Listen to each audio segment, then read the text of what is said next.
Hoje nós temos o prazer de receber no nosso programa Elaine Umerara, uma dermatologista de São Paulo, que vai falar a respeito de uma coisa que nos preocupa, bom, mulheres, e antes de nós começarmos eu perguntei a ela, ela disse que igualmente, hoje em dia, homens e mulheres estão muito preocupados com a estética, porque até achei muito gozado que ela disse que as pessoas estão começando a se enxergar muito nos computadores por causa dessa história do home office. E quando a gente se enxerga muito, começa a analisar defeitos. Está claro que ela não só conserta, mas cura. Clica, compartilha, divide, fala para os amigos, e é isso aí.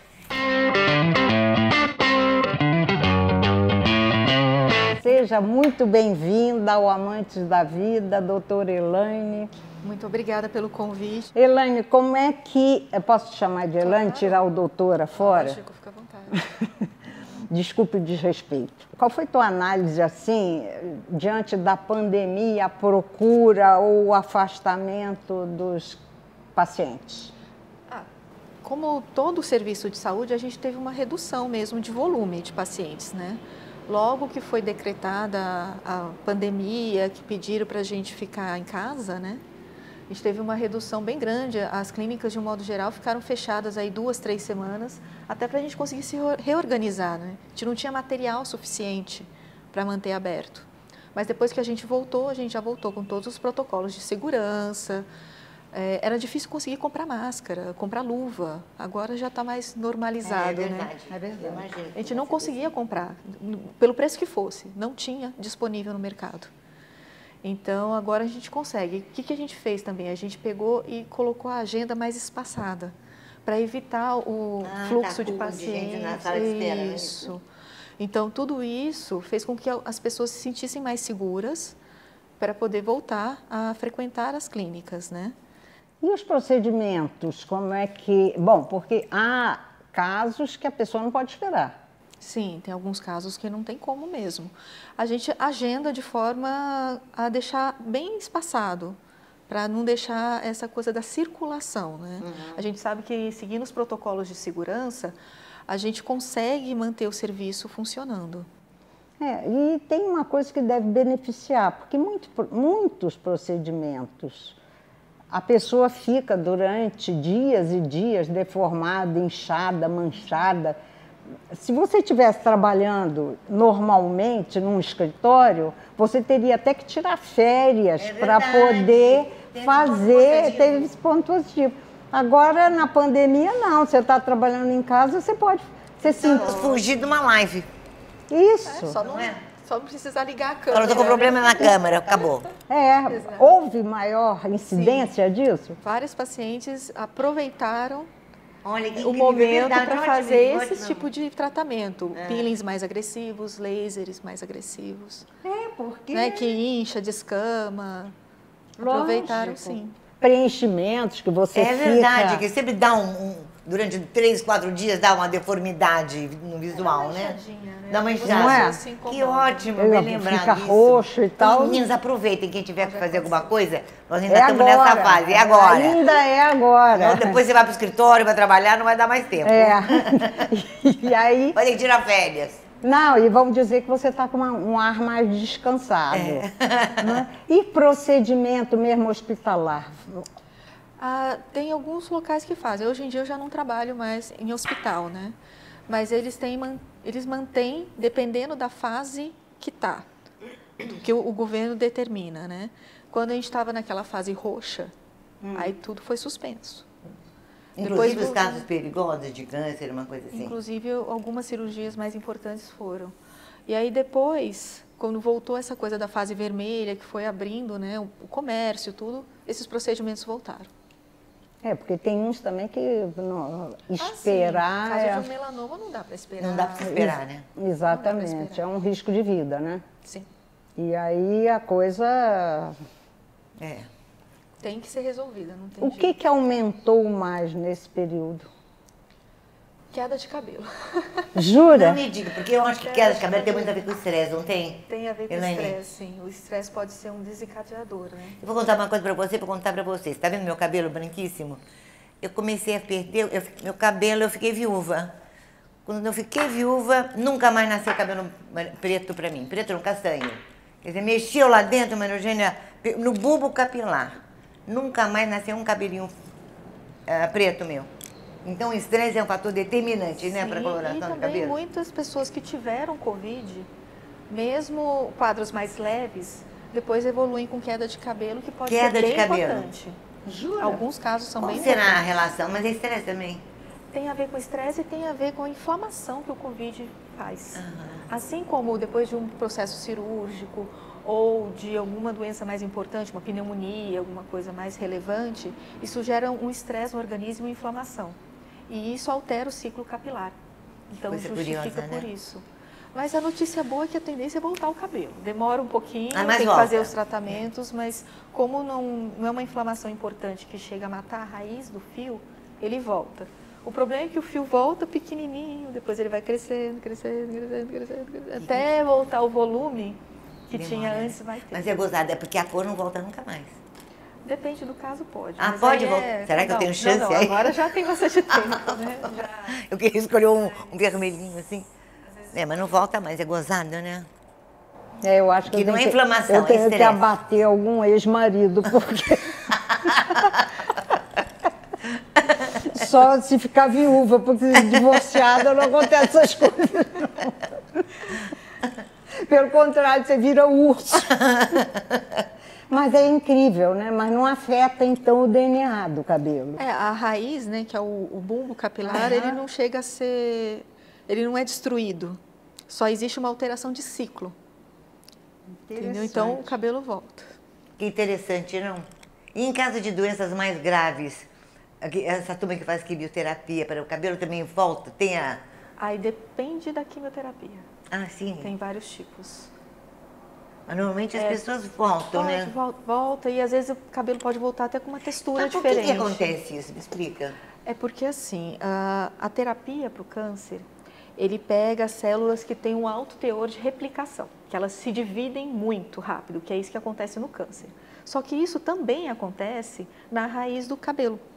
Também é uma célula que se multiplica muito. Então o remédio não consegue diferenciar muito, dependendo do tipo de remédio. Coisa louca, né? Por isso que acaba caindo. Que coisa curiosa. O corpo realmente é um conjunto que está tudo interligado, né? Impressionante. Eu vi, a minha filha é colega sua, e ela me mostrou umas fotos exatamente nesse tema de químio e cabelo, em que determinados pacientes fizeram quimioterapia e tinham cabelos pichainho. E quando renasceu, nasceram cabelos absolutamente lisos. Então, eles estão estudando qual é a alteração, qual produto da quimioterapia que está afetando, de que forma o DNA para produzir essas mutações. E vice-versa, também de cor, que pessoas... E às vezes essa alteração é transitória. Transitória, mas 5 anos depois o cabelo volta. Vai retornar. Gente. Mas se eles conseguirem destacar qual elemento... Exatamente, aí provoca aquilo. Nossa! O ovo de Colombo. Uma excelente descoberta.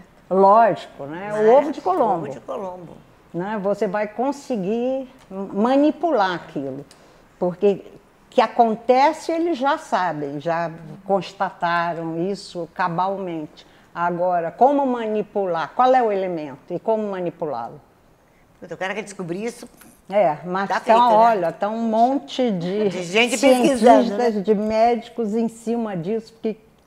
Agora, para calvície não apareceu nada ainda, né?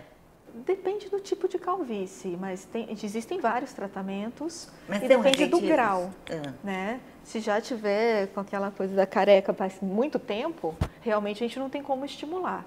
Mas dependendo de como for, o grau que for, a gente tem como fazer o estímulo, sim.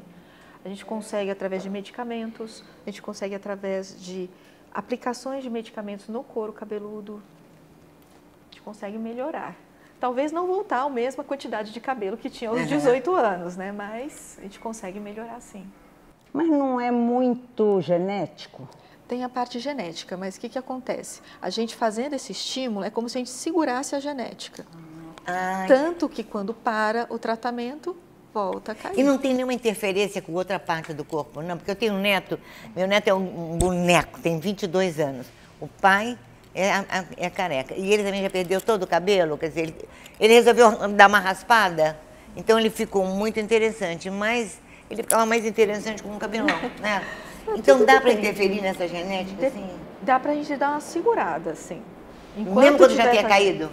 Depende, aí tem que avaliar. Ah, entendi. Porque o que acontece? Nessa alopécia genética, que é a alopécia androgenética, o fio, cada ciclo que você tem do cabelo, que ele cresce, cai e nasce outro, ele vai menor e mais fino.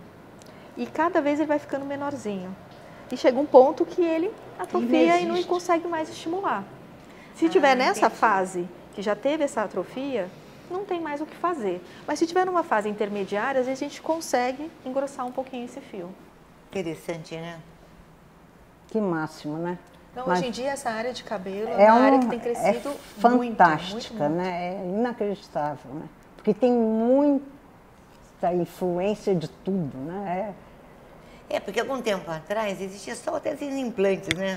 Parecia aquelas agulhinhas de crochê aqui, uma coisa tão feia. Não, na nossa época de menina, tinha umas bonecas de plástico que tinham estufos assim. Bonecas de transplante também já evoluíram muito. Já evoluiu bastante, Muito mais natural, muito melhor o resultado. Mas é uma coisa que você particularmente não faz? Não, eu não faço, mas conheço vários profissionais que fazem muito bem. Não me diga, E fica muito bom, fica super natural. Mas também tem que passar por uma avaliação e ver se tem Claro, tem que ser feito junto com um dermatologista para avaliar o grau de... Sim, porque mesmo transplantando, você tem que continuar tratando.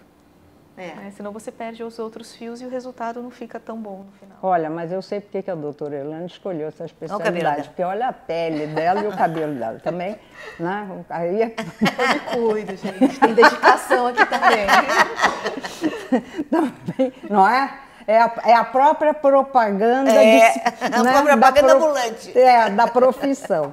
Doutora, muito obrigada por ter nos cedido o seu tempo. Né? Querida, imagina, muito obrigada, fico à disposição. E ela está aqui na clínica Magnólia, que nos recebeu hoje tão calorosamente, né? E espero não precisar dos seus trabalhos tão cedo. Não só em termos de cabelo, mas em termos de pele. Em perda de pele, sabe o que acontece? Depois de um certo tempo, você fica, a vista diminui. Então, eu não consigo ver mais as rugas todas, entendeu? Tem uma vantagem. Tudo na vida tem um lado positivo. Não, mas vamos continuar nos cuidando, né? Com certeza.